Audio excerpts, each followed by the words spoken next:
नमस्कार। मैं सुनीता कथा मंथन में आप सबका स्वागत करती हूँ। कथा मंथन में आज सुनिए गोदान उपन्यास का तृतीय अध्याय। इसके आगे के अध्याय आपको हमारी प्लेलिस्ट में मिल जाएंगे, लिंक आपको आई बटन में मिल जाएगा। इसके अलावा प्रेमचंद की अन्य कहानियों का लिंक भी आपको हमारी प्लेलिस्ट से मिल जाएगा। लिंक आपको डिस्क्रिप्शन बॉक्स के साथ साथ आई बटन में भी मिलेगा। होरी अपने गांव के समीप पहुंचा तो देखा अभी तक गोबर खेत से ऊख गोड़ रहा है और दोनों लड़कियां भी उसके साथ काम कर रही हैं। लू चल रही थी, बगुले उठ रहे थे, भूतल धधक रहा था जैसे प्रकृति ने वायु में आग घोल दी हो। ये सब अभी तक खेत में क्यों है? क्या काम के पीछे सब अपनी जान देने पर तुले हुए हैं? वह खेत की ओर चला और दूर से ही चिल्लाकर बोला, आता क्यों नहीं गोबर? क्या काम करता रहेगा? दोपहर ढल गई, क्यों सोचता नहीं है क्या कुछ? उसे देखते ही तीनों ने कुदाले उठा लिए और उसके साथ हो लिए।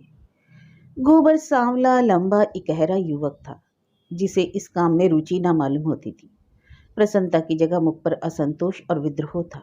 वह इसलिए काम में लगा हुआ था कि वह दिखाना चाहता था कि उसे खाने पीने की कोई फिक्र नहीं। बड़ी लड़की सोना लज्जाशील कुंवारी थी, सांवली सुडोल प्रसन्न और चपल। गाड़े की लाल साड़ी जिसे वह घुटनों से मोड़कर कमर में बांधे हुए थी, उसके हल्के शरीर पर कुछ लदी हुई सी थी और उसे प्रौढ़ता की गरिमा दे रही थी। छोटी रूपा 5-6 साल की छोकरी थी, मैली, सिर पर बालों का एक घोंसला सा बना हुआ, एक लंगोटी कमर में बांधे, बहुत ही ढीठ और रोनी। रूपा ने होरी को टांगों में लिपट कर कहा, काका देखो मैंने एक ढेला भी नहीं छोड़ा। बहन कहती है जब पेड़ तले बैठ, ढेले ना तोड़े जाएंगे तो काका तो मिट्टी कैसे बराबर होगी? होरी ने उसे गोद में उठाकर प्यार करते हुए कहा, तूने बहुत अच्छा किया बेटी, चल अब घर चले। कुछ देर अपने विद्रोह को दबाए रहने के बाद गोबर बोला, यह तुम रोज रोज मालिकों की खुशामद करने क्यों जाते हो? बाकी ना चुके तो प्यादा आकर गालियां सुनाता है, बिगाड़ देनी पड़ती है, नजर नजराना सब तो हमसे भराया जाता है, फिर किसी की क्यों सलामी क्यों? इस समय यही भाव होरी के मन में भी आ रहे थे, लेकिन लड़के के इस विद्रोह भाव को दबाना जरूरी था। बोला, सलामी करने ना जाए तो रहे कहाँ? भगवान ने जब गुलाम बना दिया है तो अपना क्या बस? क्या इसी सलामी की बरकत है कि द्वार पर मड़ैया डाल ली और किसी ने कुछ नहीं कहा? घूरे ने द्वार पर खूंटा गाड़ा था जिस पर कारिंदों ने 2 रुपए दंड ले लिए थे। तलैया से कितनी मिट्टी हमने खोदी, कारिंदों ने कुछ नहीं कहा। दूसरा खोदे तो नजर देनी पड़े। अपने मतलब के लिए सलामी करने जाता हूँ, पाँव में सनीचर नहीं है और न सलामी करने में कोई बड़ा सुख। घंटों खड़े रहो तब जाके मालिक को खबर होती है। कभी बाहर निकलते हैं, कभी कहला देते हैं कि फुर्सत नहीं। गोबर ने कटाक्ष किया, बड़े आदमियों की हाँ में हाँ मिलाने में कुछ आनंद तो मिलता ही है ना, नहीं तो लोग मेंबरी के लिए क्यों खड़े हों? जब सिर पर पड़ेगी तब मालूम होगा बेटा, अभी जो चाहे कह लो। पहले मैं भी यही सब बातें सोचा करता था, पर अब मालूम हुआ कि हमारी गर्दन दूसरों को पैरों के नीचे दबी है, अकड़ कर निभा नहीं हो सकता। पिता पर अपना क्रोध उतारकर गोबर कुछ शांत हो गया और चुपचाप चलने लगा। सोना ने देखा रूपा बाप की गोद में चढ़ी बैठी है तो ईर्ष्या हुई। उसे डांट कर बोली, अब गोद से उतरकर पाँव पाँव क्यों नहीं चलती? क्या पाँव टूट गए? रूपा ने बाप की गर्दन में हाथ डालकर ठिठाई से कहा, ना उतरेंगे, जाओ। काका बहन हमको रोज चिढ़ाती कि तू रूपा है मैं सोना, मेरा नाम कुछ और रख दो। होरी ने सोना को बनावटी रोष दिखकर कहा, क्यों रे, तू इसे क्यों चिढ़ाती है सोनिया? सोना तो देखने को है, निभा तो रूपा से होता है। रूपा ना हो तो रुपए कहाँ से बने बता? सोना ने भी अपने पक्ष का समर्थन किया। सोना ना हो तो मोहन कैसे बने? नथुनिया कहाँ से आए? कंठा कैसे बने? गोबर भी इस विनोदमय विवाद में शरीक हो गया। रूपा से बोला, तू कह दे सोना, तू तो सूखी पत्ती की तरह पीला होता है, रूपा तो उजला होता है जैसे सूरज। सोना बोली, शादी ब्याह में पीली साड़ी पहनी जाती है, उजली साड़ी कोई नहीं पहनता। रूपा इस दलील से परास्त हो गई। गोबर और होरी की कोई दलील इसके सामने न ठहर सकी। उसने शुद्ध आंखों से होरी को देखा। होरी को एक नई युक्ति सूझ गई। बोला, सोना बड़े आदमियों के लिए, हम गरीबों के लिए तो रूपा है। जैसे जौ को राजा कहते हैं, गेहूं को चमार, इसलिए ना कि गेहूं बड़े आदमी खाते हैं, जौ हम लोग खाते हैं। सोना के पास इस सबल युक्ति का कोई जवाब न था। परास्त होकर बोली, तुम सब जने एक और हो गए, नई रुपया को रुलाकर नहीं छोड़ती। रूपा ने उंगली मटका कर कहा, ए राम सोना चमार, ए राम सोना चमार। इस विजय का उसे इतना आनंद हुआ कि बाप की गोद में रह न सकी, जमीन पर कूद पड़ी और उछल उछल कर रट लगाने लगी। ये लोग घर पहुंचे तो धनिया द्वार पर खड़ी इनकी बाट जो रही थी। रुष्ट होकर बोली, आज इतनी देर क्यों करी गोबर? काम के पीछे कोई प्राण थोड़े ही देता है। फिर पति से गर्म होकर कहा, तुम तो वहां से कमाई करके लौटे तो खेत में पहुंच गए, खेत कहीं भागा जाता था। द्वार पर कुआं था।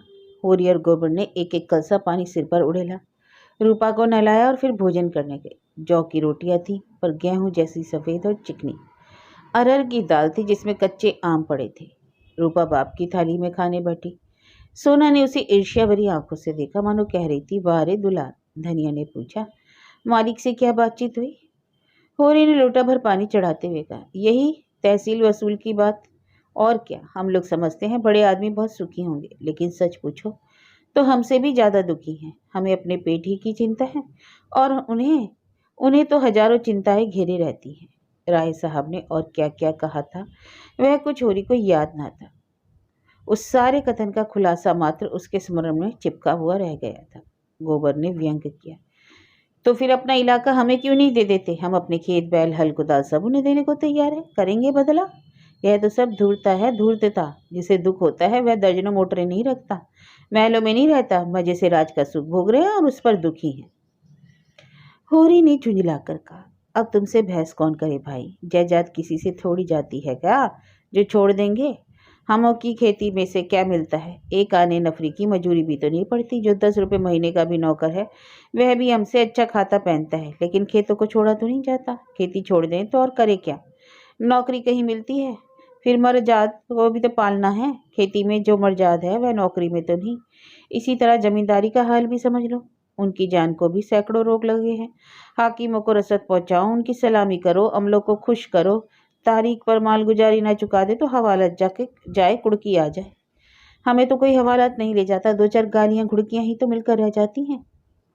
गोबर ने भी प्रतिवाद किया, यह सब कहने की बातें हैं। हम लोग दाने दाने को मोहताज हैं, देह पर साबुत कपड़े नहीं, चोटी का पसीना एड़ी तक आता है, तब भी गुजर न होती। उन्हें क्या, मजे से गद्दी मसनद लगाए बैठे हैं, सैकड़ों नौकर चाकर है, हजारों आदमियों पर हुकूमत है। रुपए न जमा होते पर सुख तो सभी तरह का भोगते हैं। धन लेकर आदमी और क्या करता है?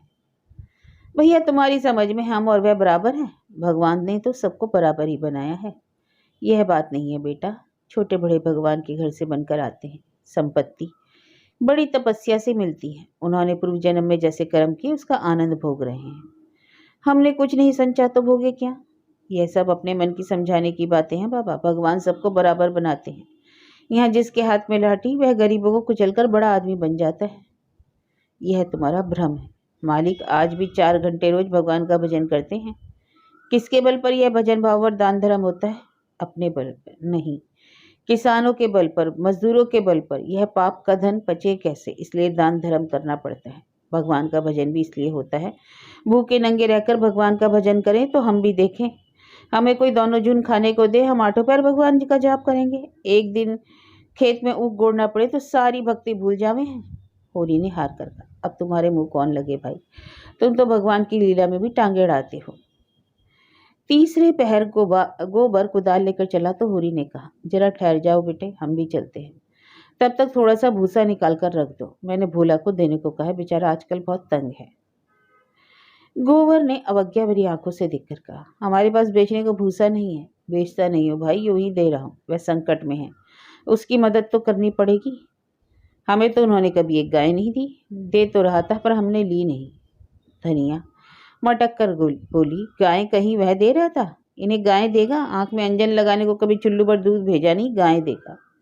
होरी ने कसम खाई, नहीं, जवानी कसम, अपनी पछाई गाय दे रहे थे। हाथ तंग है, भूसा चारा नहीं रख सके, अब एक गाय बेचकर भूसा लेना चाहता है। मैंने सोचा संकट में पड़े आदमी की गाय क्या लूंगा, थोड़ा सा भूसा दिए देता हूँ, कुछ रुपए हाथ आ जाएंगे तो गाय ले लूंगा, थोड़ा थोड़ा करके चुका दूंगा। 80 रुपए की है, मगर ऐसी ही कि आदमी देखते रह जाए।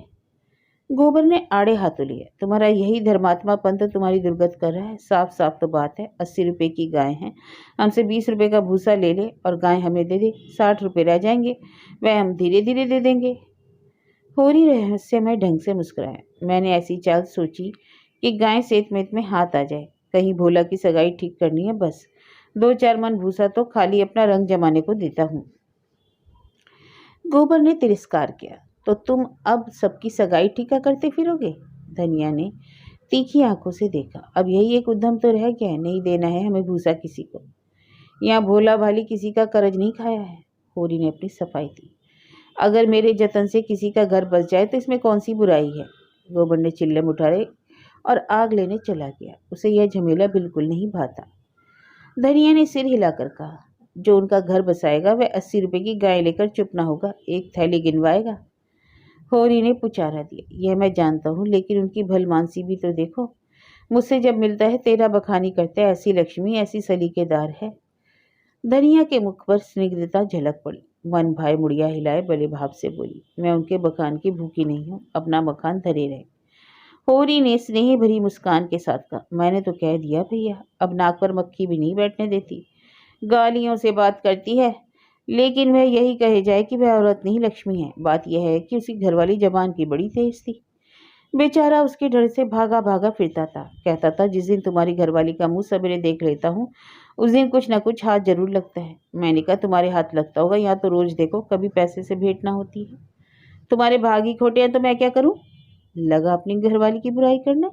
भिखारी को भीख तक नहीं देती थी, झाड़ू लेकर मारने दौड़ती थी, लालचीन ऐसी कि नमक तक दूसरों के घर से मांग लाती थी। मरने पर किसी की क्या बुराई करूं, मुझे देखकर जल उठती थी। धनिया बोली। बोला बड़ा गमखोर था कि उसके साथ निभा कर दिया, दूसरा होता तो जहर खा के मर जाता। मुझसे 10 साल बड़े होंगे। बोला, पर राम राम पहले ही करते हैं। तो क्या कहते थे कि जिस दिन तुम्हारी घरवाली का मुंह देख लेता हूँ तो क्या होता है। उस दिन भगवान कहीं ना कहीं से कुछ भेज देते हैं। बहुएं भी तो वैसे ही चटोरी ना आई हैं।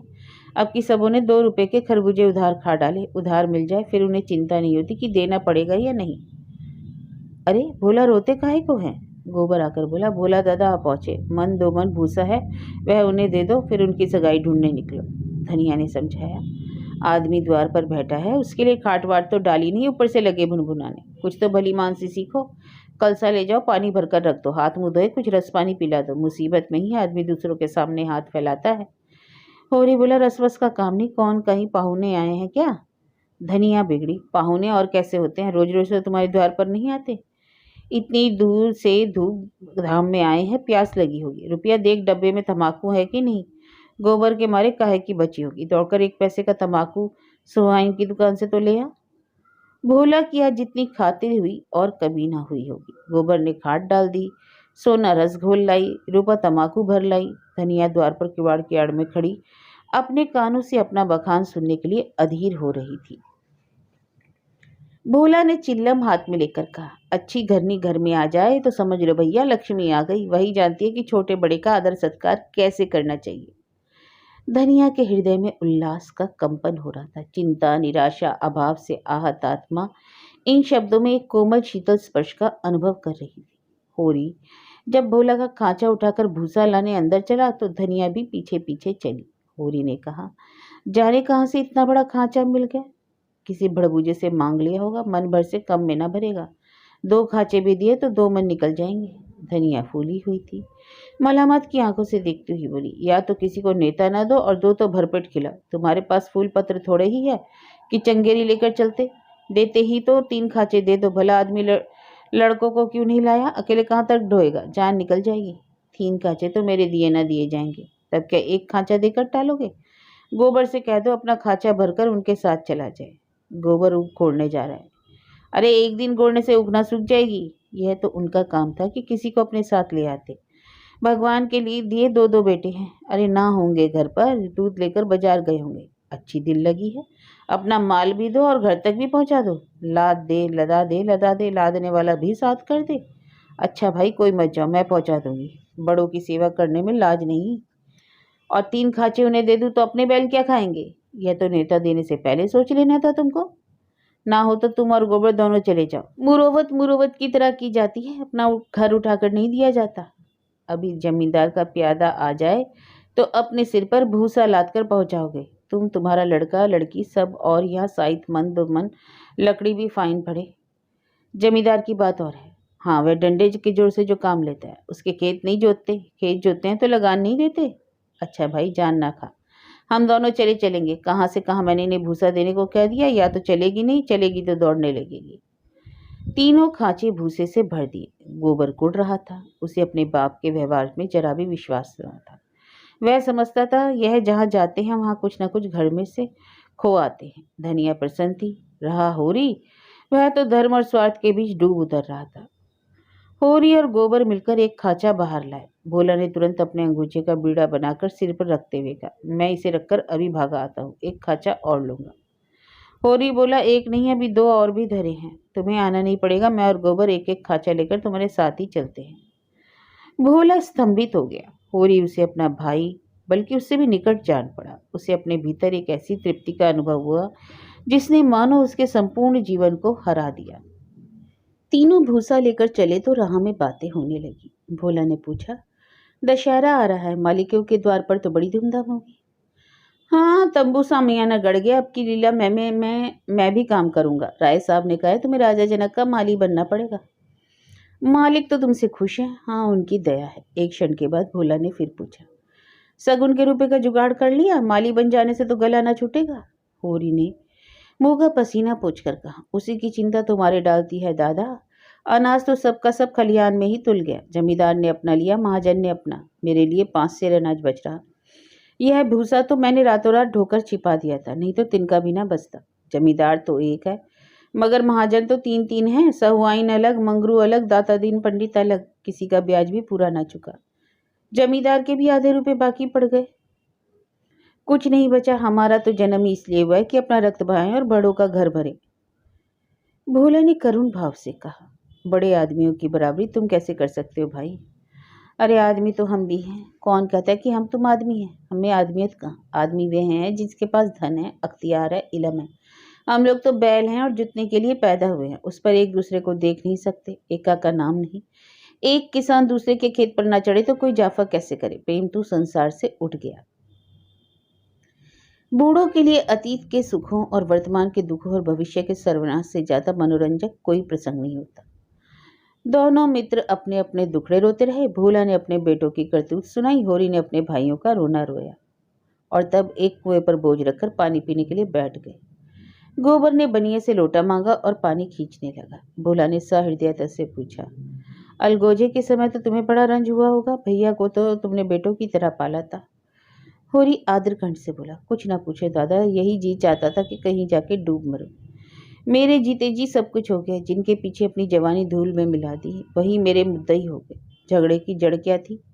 यही कि मेरी घरवाली बाहर में काम करने क्यों नहीं जाती। पूछा, घर देखने वाला भी तो कोई चाहिए कि नहीं? लेना देना, धरना उठना, संभालना सहीजना, यह कौन करे? फिर वह घर बैठी तो नहीं रहती। झाड़ू बुहारी, रसोई, चौका बर्तन, लड़कों की देखभाल, यह को कम थोड़ी ना काम है। शोभा की औरत घर संभाल लेती थी। हीरा की औरत में यही एक सलीका था। जब से अलगोजा हुआ है, दोनों घरों में एक झुन रोटी पकती है, नहीं तो सबको दिन में 4 बार भूख लगती थी। अब खाएं 4 दफे। देखूं, इस मालिकपन में गोबर की माँ को जो दुर्गति हुई वह मैं ही जानता हूँ। बेचारी अपनी देवरानियों के फटे पुराने कपड़े पहनकर दिन काटती थी। खुद भूखी सो रही होगी, लेकिन बहुओं के लिए जलपान तक का ध्यान रखती थी। अपनी देह पर गहने के नाम पर कच्चा धागा मीना था। देवरानियों के लिए 2-2 4-4 गहने बनवा दिए। सोने का न सही, चांदी के तो है। जलन यही थी कि यह मालिक क्यों है। बहुत अच्छा हुआ कि अलग हो गए, मेरे सिर से तो बला टली। भोला ने एक लोटा पानी चढ़ाकर कहा, यही हाल है घर घर भैया। भाइयों की बात ही क्या है, यहाँ तो लड़कों से नहीं पड़ती। और पड़ती इसलिए नहीं कि मैं किसी की कुचाल देखकर मुंह नहीं बंद कर सकता। तुम जुआ खेलोगे, चरस पियोगे, गांजे के दम लगाओगे, मगर आए किसके घर से? खर्चा करना चाहते हो तो कमाओ, मगर कमाई तो किसी से ना होगी। खर्च दिल खोल कर करेंगे। जेठा कमाता सौदा लेने बाजार जाएगा और आधे पैसे गायब। पूछो तो कोई जवाब नहीं। छोटा जंगी है। संगत के पीछे मत वाला। संगत को मैं बुरी नहीं कहता, गाना बजाना ऐब नहीं, लेकिन यह सब काम फुर्सत के हैं। ये ना हो कि घर में काम पड़ा हो, आठों पैर उसी धुन में पड़े रहो। जाती है मेरे सिर। सानी पानी मैं करूँ, गाय भैंस मैं दूँ, दूध लेकर बाजार मैं जाऊँ। यह गृहस्थी जी का जंजाल है, सोने की हंसियाँ, जिसे ना उगलते बनता ना निकलते। लड़की है झुनिया, वह भी नसीब की खोटी। तुम तो उसकी सगाई में आए थे। कितना अच्छा घर भर था। उसका आदमी बम्बई में दूध की दुकान करता था। उन दिनों वहाँ हिंदू मुसलमानों में दंगा हुआ तो किसी ने उसके पेट में छुरा भोंक दिया। घर ही चौपट हो गया। वहाँ अब उसका निभा नहीं। जाकर लिवा लाया, दूसरी सगाई कर दूंगा, मगर वह राजी नहीं होती। और दोनों भावजी है कि रात दिन उसे जलाती रहती हैं। घर में महाभारत मचा रहता है। विपत्ति की मारी यहाँ आई और यहाँ भी चैन नहीं। इन्हीं दुखड़ों में रास्ता कट गया। भोला का पुरवा था तो छोटा, मगर बहुत गुलजार। अधिकतर अहीर ही बसते थे। किसानों के देखते देखते इनकी दशा बहुत बुरी न थी। भोला गांव का मुखिया था। द्वार पर बड़ी सी चरनी थी जिस पर 10-12 गायें भैंसें खड़ी सानी खा रही थी। उस सारे में एक बड़ा सा तख्त पड़ा था जो शायद 10 आदमियों से भी ना उठता। किसी खूंटी पर ढोलक लटक रही थी, किसी पर मजीरा। एक ताक पर कोई पुस्तक बस्ते में बंधी हुई थी जो शायद रामायण थी। दोनों बहुएं सामने बैठी गोबर पाथ रही थी और जुनिया चौखट पर खड़ी थी। उसकी आंखें लाल थीं और नाक के सिरे पर भी सुर्खी थी। मालूम होता था अभी रोकर उठी है। उसके मांसल स्वस्थ सुगठित अंगों में मानो यौवन लहरें मार रहा था। मुंह बड़ा गोल था, कपोल फूले हुए, आंखें छोटी भीतर धसी हुई, माथा पतला पर वक्ष का उभार और गात गुदगुदापन आंखों को खींचता था। उस पर छपी हुई गुलाबी साड़ी शोभा प्रदान करती थी। भोला को देखते ही उसने लपक कर उसके सिर से खांचा उतरवाया। भोला ने गोबर और होरी के खांचे उतरवाए। जुनिया से बोले, पहले एक चिल्लम भर ला, फिर थोड़ा सा रस बना लो। पानी ना हो तो गगराला मैं खींच दूं। होरी महतो को पहचानती है ना? फिर होरी से बोला, घरनी के बिना घर नहीं रहता भैया, पुरानी कहावत है। नाटे बैल क्या खेती करेंगे, बहुएं क्या घर संभालेंगी। जब से इसकी माँ मरी है जैसे घर की बरकत ही उड़ गई। बहुएं आटा पात लेती हैं पर गृहस्थी चलाना क्या जाने, मुंह चलाना खूब जानती हैं। लौंडे कहीं फड़ पर जमे होंगे, सब के सब आलसी कामचोर। जब तक जीता हूँ इनके पीछे मरता हूँ। मर जाऊंगा तो आप सिर पर धरकर रोएंगे। लड़की भी वैसी है, छोटा सा ओढ़नी भी की करेगी तो भुनभुना कर। मैं तो सह लेता हूँ, खसम थोड़े ही सहेगा। जुनिया एक हाथ में भरी हुई चिल्लम, दूसरे लोटे का रस बड़ी फुर्ती से लेकर आई। फिर रस्सी और कलसा लेकर पानी भरने चली। गोबर ने उसके हाथ से कलसा लेने के लिए हाथ बढ़ाकर झेपते हुए कहा, तुम रहने दो, मैं भरे लाता हूँ। जुनिया ने कलसा ना दिया। कुएं की जगत पर जाकर मुस्कुराती हुई बोली, तुम हमारे मेहमान हो, कहोगे एक लोटा पानी भी ना दे दिया। मेहमान काहे का? तुम्हारा पड़ोसी ही तो हूँ। हाँ तो पड़ोसी क्या साल भर में एक बार भी सूरत नहीं दिखाता? मेहमान ही हूँ। रोज रोज आने से मर्जाद भी तो नहीं रहती। जुनिया हंसकर तिरछी नजरों से देखती हुई बोली, वही मर्जाद तो दे रही हूँ। महीने में एक बेर आओगे ठंडा पानी दूंगी, 15वें दिन आओगे चिल्लम पाओगे, 7वें दिन आओगे खाली बैठने को माची दूंगी, रोज रोज आओगे तो कुछ ना पाओगे। अरे दर्शन तो दोगी, दर्शन के लिए पूजा करनी पड़ेगी। यह कहते कहते उसे कोई भूली बात याद आ गई। उसका मुंह उदास हो गया। वह विधवा है। उसके नारित्व के द्वार पर पहले उसका पति रक्षक बनना बैठा रहता था। वह निश्चिंत थी, अब उस द्वार पर कोई रक्षक ना था, इसलिए वह उस द्वार को सदैव बंद रखती थी। गोबर ने कलसा भरकर निकाला। सबों ने रस पिया और एक चिल्लम तंबाकू पीकर लौटे। भोला ने कहा, कल तुम आकर गाय ले जाना गोबर, इस वक्त तो सानी खा रही है। गोबर की आंखें उसी गाय पर लगी हुई थी और मन ही मन मुग्ध हुआ जाता था। गाय इतनी सुंदर और सुडौल है, इसकी तो इसने कल्पना भी ना की थी। होरी ने लोभ को रोककर कहा, मंगवा लूंगा, जल्दी क्या है? अरे तुम्हें जल्दी ना हो भैया, हमें तो है। उसे द्वार पर देखकर तुम्हें वह बात याद रहेगी। उसकी मुझे बड़ी फिक्र है दादा, तो कल गोबर को भेज देना। दोनों ने अपने अपने खांचे सिर पर रखे और आगे बढ़े। दोनों इतने प्रसन्न थे मानो ब्याह करके लौटे हों। होरी को तो अपनी चीर संचित अभिलाषा के पूरे होने का हर्ष था और बिना पैसे के। गोबर को इससे भी बहुमूल्य वस्तु मिल गई थी। उसके मन में अभिलाषा जाग उठी थी। अवसर पाकर उसने पीछे की तरफ देखा। जुनिया द्वार पर गड़ी थी, मन आशा की भांति अधीर चंचल।